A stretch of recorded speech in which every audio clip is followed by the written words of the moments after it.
selamat siang pemirsa. Kita ketemu lagi di Hidup Sehat. Dan tadi kalau Anda lihat ya, itu para artis-artis itu kenalan saya semuanya. Saya kalau misalnya ketemu sama mereka tuh udah kayak teman banget gitu, gini banget ya pokoknya ya sama mereka ya. Nah, seperti kita tadi lihat juga artis ternyata pernah juga mengalami yang namanya luka bakar gitu kan ya. Nah, Sila. Dokter Sila ya sekarang ya bilangnya ya. Kan saya pinter ya Oh soalnya iya betul.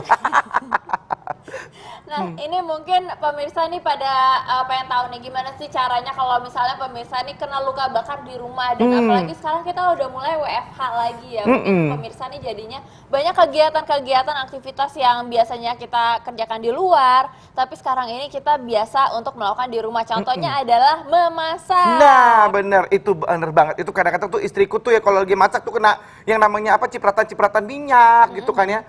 Kena air panas gitu. Nah itu gimana cara dok, pertolongan pertamanya gitu loh dok? Pertolongan pertama, nah ini dia masyarakat nih wajib banget untuk mengetahui derajat-derajat luka bakar sebelum mereka bisa menentukan luka bakar ini tuh bisa ditata laksanakan sendiri di rumah atau mereka harus ditata laksanakan dibawa ke rumah sakit. Itu pakai ada derajat-derajat segala? Ada derajat-derajatnya, jadi ada derajat 1, derajat 2A, oh kirain panasnya 90 derajat.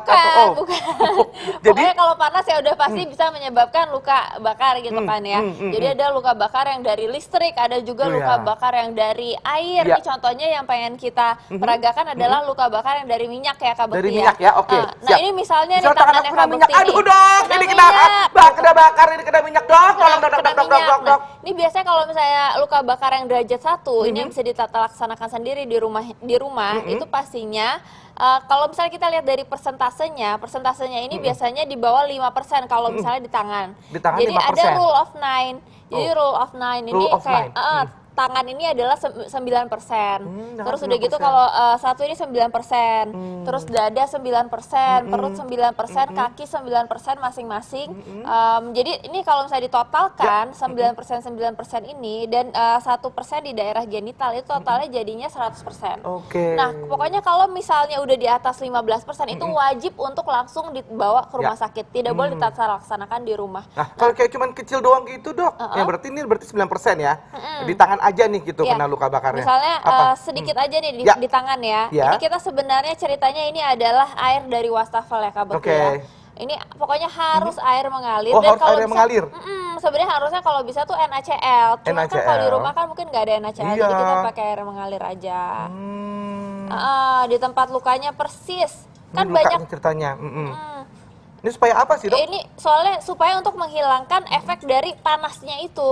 Tapi kita nggak boleh pakai es Kak Bekti. Oh, es nggak boleh? Es nggak boleh. Jadi kan banyak yang suka pakai es atau pakai odol tuh supaya. Aku biasa pakai mentega gitu. Untuk mendapatkan sensasi dingin kan. Tapi kita takut justru malah infeksinya semakin parah kalau misalnya kayak gitu. Jadi pertama banget itu yang harus dilakukan adalah mengalirkan air yang mengalir di atas luka bakar tersebut. Iya betul, cukup itu lama. Berapa menit? Cukup lama Kak Bekti. Oh dilama-lamain?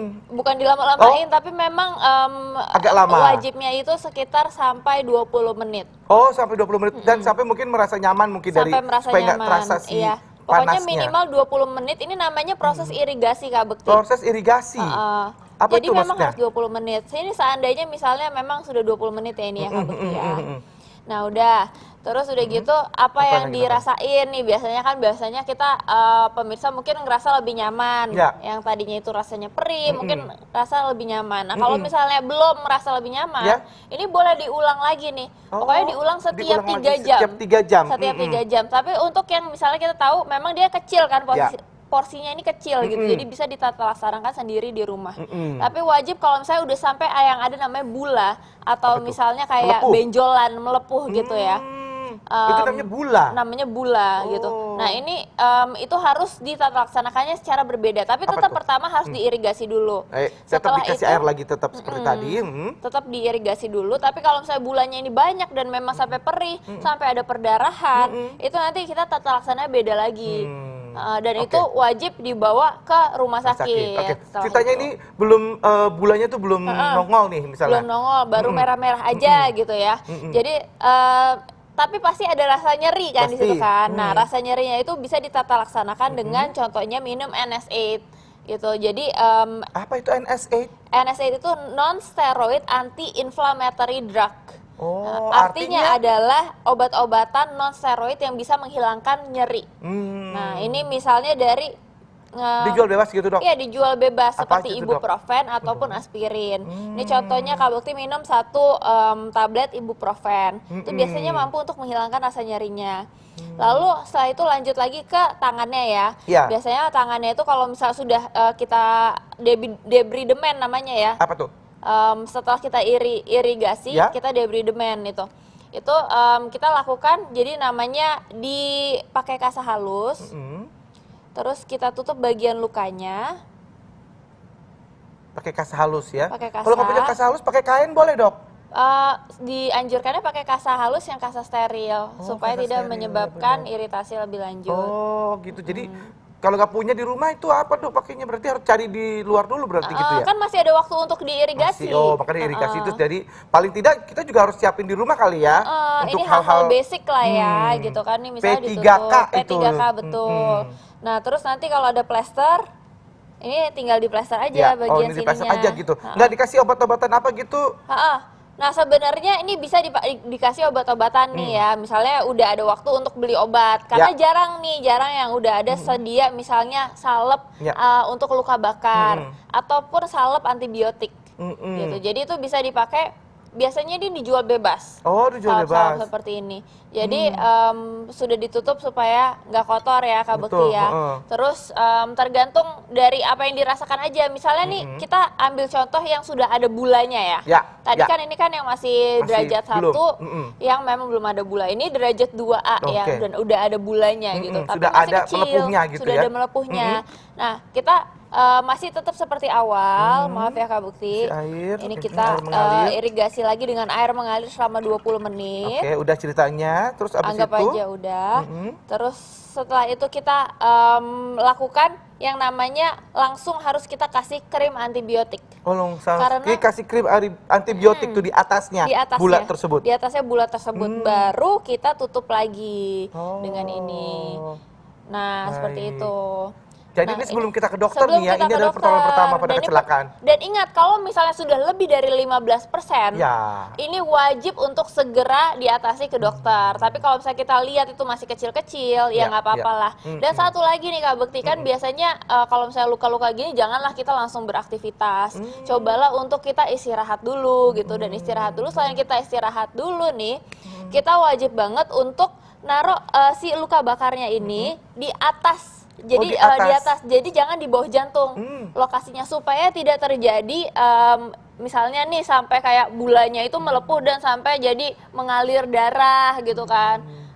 Ataupun Kalau misalnya di kaki itu kecepatan di kaki, itu kakinya dikeatasin juga dong. sama kakinya harus dikatasin. Jadi misalnya kita tiduran Nah, di kalau di bawah. perut? Kalau di perut Dikatasin ya juga susah perutnya. lah. Tapi kan perutnya udah di atas ini. Oh iya bener. Dok! Waduh, dokter bercanda aja. Ya kurang lebih kayak gitu ya Kak Bekti ya. Gitu.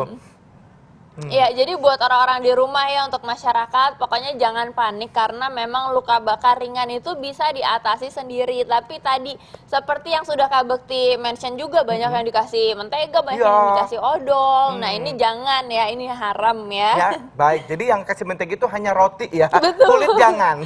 Bukan tangan. Kasih odol untuk gigi, bukan untuk kulit. Betul. Karena mungkin Pokoknya- orang ngelihatnya odol itu kan dingin kali ya. Jadi untuk bisa menghilangkan rasa panasnya pakai kasih odol gitu mungkin ya. Ha-ha. Nah, selain itu nih ngomong-ngomongin soal luka bakar, Ya. selain itu kita juga ingin ngebahas soal pengobatan alternatif lainnya. Tapi aku ngomong-ngomong pengen kasih tahu nih, Apa ternyata nih dokter Sheila pinter banget Oh, ya. terima kasih Double ya dong. degree sih soalnya ya. Double degree dong, aku Luar dapat biasa. dari UI, Iya, terus UI. juga dari Bachelor of Medical Science dari Melbourne dong, Kak Bekti. Pantesan gak cuma ngomong-ngomong gitu doang, nanya-nanya Iya doang. dong, Ternyata bisa sebenarnya belum juga ya. dikasih kesempatan aja selama ini.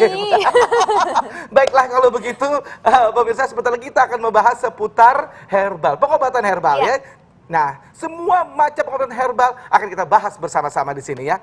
Dan kita juga konsultasi bersama juga. Anda juga bisa nelfon juga nanti ya. Baik kalau gitu, jangan kemana-mana, tetap bersama kami di Hidup sehat.